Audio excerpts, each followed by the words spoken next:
wɔn afuru sane nti na saa kwan no mpanifo hwɛ na wɔnyɛ mfama wɔn na yɛsɛ hyenkani no experience kakra bi di a wɔhwɛ anka dansem foforo nti mo hwɛ nyɛma wɔn na Concerned Drivers Association so ɛsɛ agenti aboɔ lɔre fɛ no fichna ɛkɔ no wɔn tum ɔhamu nkyɛmu du nti yɛn a yɛfa trɔtrɔ ne cars ahodoɔ de yaso bɛhye paa Adom TV Kasee ɛtɔ so.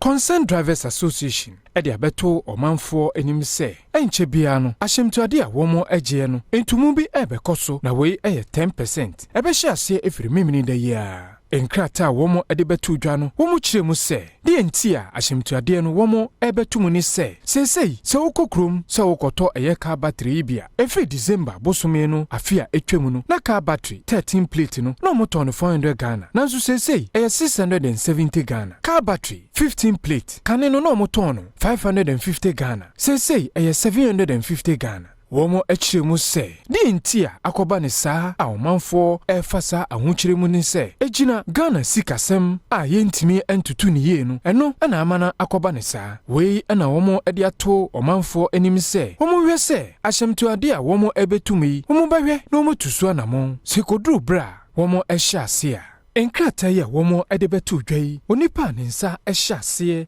Deputy National Secretary Edema Concerned Drivers Association Nana Oredu